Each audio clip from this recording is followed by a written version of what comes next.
Plant ప్రైవేటీకరణ ఆపాలని కోరుతూ మార్చి 3 మహాపాదయాత్ర సిహెచ్ నరసింగరావు ఆధ్వర్యంలోని కేంద్ర బీజేపీ మోదీ ప్రైవేటీకరణ విధానాలకు నిరసనగా విశాఖ స్టీల్ ప్లాంట్ రక్షణ కొరకు మార్చి 3వ తేదీన జరుగుతున్న మహాపాదయాత్రను జయప్రదం చేయవలసిందిగా సిఐటియు రాష్ట్ర ప్రధాన కార్యదర్శి సిహెచ్ నరసింగరావు పిలుపునిచ్చారు. ఈ రోజు జగదాంబ సిఐటియు ఆఫీసులో సిఐటియు విశాఖ జిల్లా ప్రధాన కార్యదర్శి ఆర్కేఎస్వి కుమార్తో కలిసి ప్రెస్ మీట్లో ఆయన పాల్గొన్నారు. ఈ సందర్భంగా వారు మాట్లాడుతూ మోదీ ప్రభుత్వం స్ట్రాటజిక్ సెల్ పేరుతో 100% విశాఖ స్టీల్ ప్లాంట్ను ప్రైవేటు పరం చేయాలని గత 3 సంవత్సరాల నుంచి తీవ్రంగా ప్రయత్నిస్తుందని అన్నారు. కానీ కార్మికుల ప్రజల పోరాట ఫలితంగా అది సాధ్యం కాలేదని అన్నారు. సొంత గనులు కేటాయించకపోవడం, ప్రతిష్టాత్మకమైన BF3ని మూసివేయడం, ముడి సరుకులు సరఫరా చేయకపోవడం వలన కావాలనే స్టీల్ ప్లాంట్ను నష్టాల ఊబిలోనికి నెట్టాలని ప్రయత్నిస్తుందని చెప్పారు. భారత ప్రధాని నరేంద్ర మోదీ మార్చి 1వ తేదీన విశాఖ పర్యటనకు వస్తారని, మొఖం చెల్లక తన పర్యటన వాయిదా వేసుకున్నారని అన్నారు. పోలవరం ప్రాజెక్టు నిర్మాణానికి నిధులు కేటాయించకుండా విశాఖ కేంద్రంగా రైల్వే జోన్ విభజన చట్టంలో పేర్కొన్న ఏ ఒక్క హామీని కూడా అమలుపరచకుండా విశాఖకు ఎలా వస్తారని వారు ప్రశ్నించారు.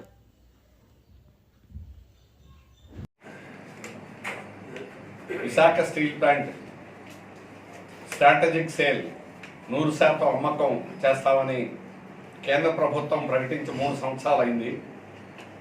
3 సంవత్సరాల నుంచి పోరాటం వల్ల అమ్మలేకపోయారు. దేశంలో ఇతర స్టీల్ ప్లాంట్లో steel authority of India limited, Bhilai, Bokaro, Durgapur పరిశ్రమలు 30% వాటాలు అమ్మినా వైజాగ్ స్టీల్ ప్లాంట్ 1% కూడా అమ్మకుండా విశాఖ ఉక్కు పోరాట కమిటీ పోరాటం వల్ల ఆపగలిగాం.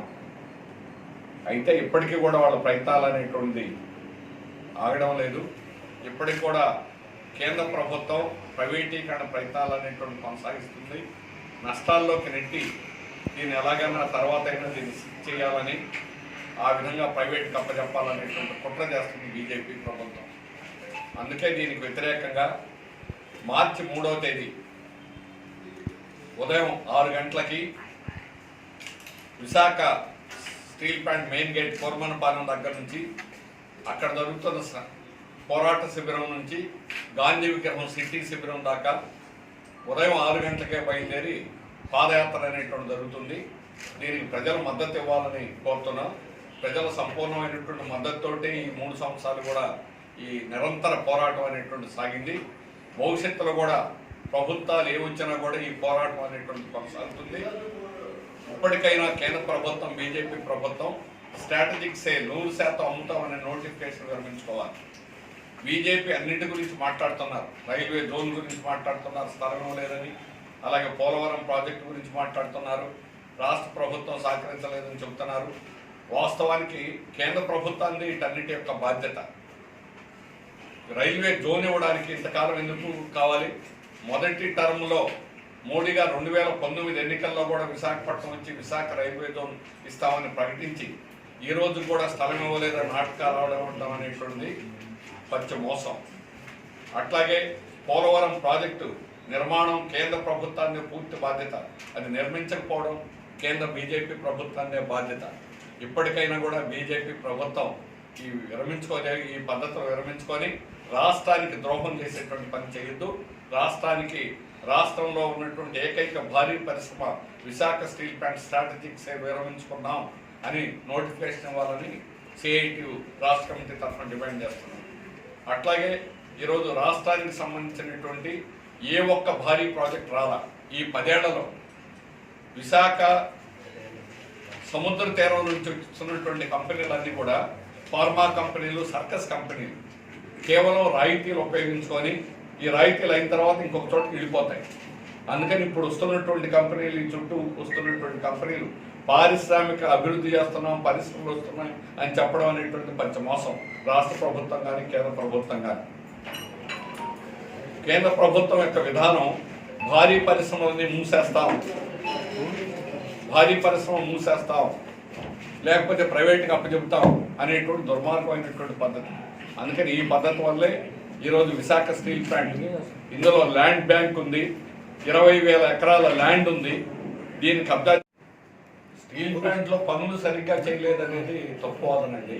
స్టీల్ ప్లాంట్లో పనులు చేయకపోతే 60 లక్షల టన్నులు ఉత్పత్తి ఎవరు చేస్తున్నారు? స్టీల్ ప్లాంట్ లాంటివి ఇక్కడే కాదు, ఎక్కడా లేదండి.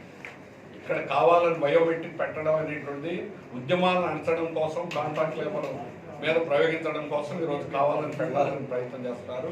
బయోమెట్రిక్ మేము వ్యతిరేకంగా జనరల్గా చాలా చోట్ల ఉద్యోగులు కానీ టీచర్లు కానీ వాటి అక్కడ స్టీల్ ప్లాంట్ అలా ఉండదండి. ఆ ఇన్సిడెంట్ బట్టి అర్ధరాత్రి కూడా పరిగెత్తుకొచ్చి గంటల తరబడి పనులు చేయాలండి. అలా ఉంటాయి, ఎక్కువ పనులు ఆ రకంగా ఉంటాయి. ప్రాసెస్ ప్లాంట్లో ఉండేటువంటి పద్ధతులు వేరు, ఎక్కడ కూడా ఇట్లా పెట్టరు. అందుకని కావాలని ఉద్యమాలను అణిచేదాని కోసం మాత్రమే ఈరోజు బయోమెట్రిక్ పెట్టాలనేటువంటి పద్ధతిని ఏ స్టీల్ ప్లాంట్లో లేకుండా ఇక్కడ కావాలని చెప్పేసి పెడుతున్నారు. ఉత్పత్తికి కార్మికులు ఎక్కడ కూడా ఆటంకం అనేటువంటిది కాదు. మేము యూనియన్లు ప్రత్యక్షంగా కూడా ఈరోజు కార్మికుల్ని, లేకపోతే మేము చాలా సమ్మెలు జరగాల.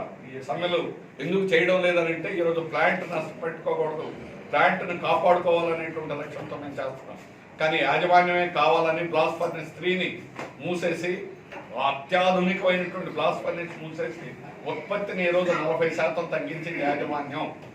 యాజమాన్యం యొక్క తప్పుడు వైఖరి వల్లనే ఈరోజు విశాఖ స్టీల్ ప్లాంట్కి నష్టాలు, దేశంలో అన్ని స్టీల్ ప్లాంట్కి లాభాలు వస్తే విశాఖ స్టీల్ ప్లాంట్కి నష్టాలు రావడానికి 40% ఉత్పత్తి తగ్గించింది. అట్లాగే మనకు సొంత గనులు లేవు. ఆ గనులు లేనందువల్ల ప్రతి సంవత్సరం అదనంగా 2000 కోట్ల రూపాయలు విశాఖ స్టీల్ ప్లాంట్ అదనంగా ఖర్చు భరించాల్సి వస్తుంది. 9 తీసుకుంటే వాడికి 500 రూపాయలు టన్ వస్తుంది. బయట మార్కెట్లో 5000 రూపాయలు పెట్టి బయట మార్కెట్లో కొనుక్కోవాల్సి వస్తుంది. అది తేడా. అందుకని దానికి దీనికి అసలు సంబంధమే లేదు. అక్కడ లేకపోతే అక్కడ ఆబ్సెంట్. ప్రతిరోజు డ్యూటీకి వెళ్ళినప్పుడు అటెండెన్స్ మార్కింగ్ ఉండాలి కంపల్సరీగా. అది ఆటోమేటిక్గా ఏది ఎవడు వేయడానికి అనేటువంటి కుదరదు. అట్లాగే మళ్ళీ సాయంత్రం అయిన తర్వాత వచ్చేటప్పుడు మళ్ళీ అది ఆటోమేటిక్గా ఉంది. అందుకని ఇది కేవలం ఏంటంటే యాజమాన్యం చేస్తున్నటువంటి తప్పుడు ప్రచారం. కార్మికులు పనిచేయడం లేదు, హాజరు కావడం లేదు, అటెండెన్స్ సక్రమంగా ఉండట్లేదు అనేటువంటి చెప్పేటువంటి పని. అందుకని ఇట్లాంటి ప్రయత్నాలు అనేటువంటిది సరైనటువంటిది కాదు. అట్లాంటి ప్రచారం చేయొద్దని యాజమాన్యానికి మేము హెచ్చరిస్తా ఉన్నాం. అట్లాగే విశాఖ లాంటి ప్రాంతం భారీ పరిశ్రమలు పెరిగేదానికి అవకాశం ఉన్న ప్రాంతం. గత 20 ఏళ్లలో ఒక్క ఆధునికమైన పరిశ్రమ రాలా. హిందుస్థాన్ పెట్రోలియం 26,264 కోట్ల రూపాయలు ఈరోజు పెట్టుబడి పెట్టి ఎక్స్పాన్షన్ అనేటువంటి జరిగింది. కానీ ఈరోజు హిందుస్థాన్ పెట్రోలియం లేదండి. హిందుస్థాన్ పెట్రోలియం కంపెనీ లేదు. అది దాన్ని ఓఎన్జీసీలో మెర్జ్ చేశారు. వాస్తవంగా దాన్ని రిలయన్స్ అమ్మాలని ప్రయత్నం చేశారు 3 ఏళ్ల క్రితం. అది సాధ్యం కాలేదు. అందుకని ఓఎన్జీసీ చేసి వాళ్ళతో 30,000 కోట్ల రూపాయలు అప్పులు చేయించి ఓఎన్జీసీని దీన్ని ఇద్దరు బండ్లింగ్ అంటారు, 2 కలిపి కట్టగట్టి రిలయన్స్కి అప్పచెప్పాలని. ఆ విధంగా అత్యంత బలోపేతమైనటువంటి ప్రభుత్వ రంగ పరిశ్రమల్ని కూడా ఈరోజు నాశనం చేయాలని బీజేపీ ప్రభుత్వం ప్రయత్నం చేస్తుంది. అందుకనే విశాఖ ప్రాంతం అభివృద్ధి కాకపోవడం. దీనికి ప్రారంభం చేస్తానని మోడీ ప్రకటించి ఈరోజు మొహం చాటేశాడు. మోడీకి విశాఖపట్నం వచ్చి మొహం చూపించే ఇది కూడా లేదు. ఎందుకంటే హెచ్పిసిఎల్ లేదు అక్కడ. హెచ్పిసిఎల్ఏ లేదు. హెచ్పిసిఎల్ లేదండి. ఇప్పుడు ఓఎన్జీసీని కూడా రేపు మా రిలయన్స్కి అప్పచెప్పాలనేది, ఎందుకంటే నేను ఉంచమని చెబుతున్నారు కదా. అందువల్ల ఈరోజు బీజేపీ విధానాలు అనేది విశాఖ అభివృద్ధి కాకపోవడానికి, ఈరోజు స్టీల్ ప్లాంట్ కానీ ప్రైవేటైజ్ కానీ అయితే విశాఖ ప్రాంతం అంతా ఎడారిగా పోతా ఉంది. ఒకప్పుడు మీరు 70 నాటికి ఉన్నటువంటి పరిస్థితి చూడండి. ఉత్తరాంధ్ర కానీ, ముఖ్యంగా ప్రత్యేకంగా విశాఖపట్నం కానీ, అట్లాగే అక్కడ స్టీల్ ప్లాంట్ వచ్చినటువంటి పెదగంటాడ, గాజువాక కానీ అత్యంత వెనకబడినటువంటి ప్రాంతం. గాజువాకలో కూడా ఒక హై స్కూల్ కూడా లేదు, ఒక కణితిలో మాత్రమే ఉండేది. అట్లాంటి వెనకబడినటువంటి ప్రాంతం అభివృద్ధి ఈరోజు దేశం రాష్ట్రంలో సగటు తలసరి ఆదాయం అనేటువంటిది 1,73,000. అదే శ్రీకాకుళం జిల్లా తలసరి ఆదాయం 75,000 మాత్రమే. ఎందుకని అంత తేడా ఉన్నదని అంటే కేవలం అక్కడ ఉన్నటువంటి కార్మికులు అది షిప్యార్డ్, బిహెచ్ఎల్, అట్లాగే స్టీల్ ప్లాంట్, ఇట్లాంటి భారీ పరిశ్రమలో హిందుస్థాన్ పెట్రోలియమా లాంటి భారీ పరిశ్రమలో ఉద్యోగిగా కానీ, కాంట్రాక్ట్ వర్కర్గా కానీ, ఆఫీసర్గా కానీ పనిచేస్తారు. అందుకని ఈరోజు వాళ్ళ యొక్క ఆదాయం అనేటువంటిది మిగిలినటువంటి వాళ్ళ ఆదాయం కంటే మెరుగు. అయినప్పుడు కూడా ప్రభుత్వానికి లాభాలు మిగులుతున్నాయి, 1000 కోట్ల రూపాయలు వస్తున్నాయి, ఇంకా కూడా వస్తాయి. అందువల్ల ప్రభుత్వ రంగ పరిశ్రమను అభివృద్ధి చేయకుండా వినాశనం చేయాలనేటువంటి మోడీ విధానాలకి మేము వ్యతిరేకిస్తాం. ఈరోజు స్టీల్ ప్లాంట్లో జరిగేటువంటి పోరాటాన్ని మరింత ఉధృతం చేస్తాం. మోడీ విధానాలు ఎన్నికల సందర్భంగా ఎండగడతామని ప్రభుత్వాన్ని హెచ్చరిస్తాం.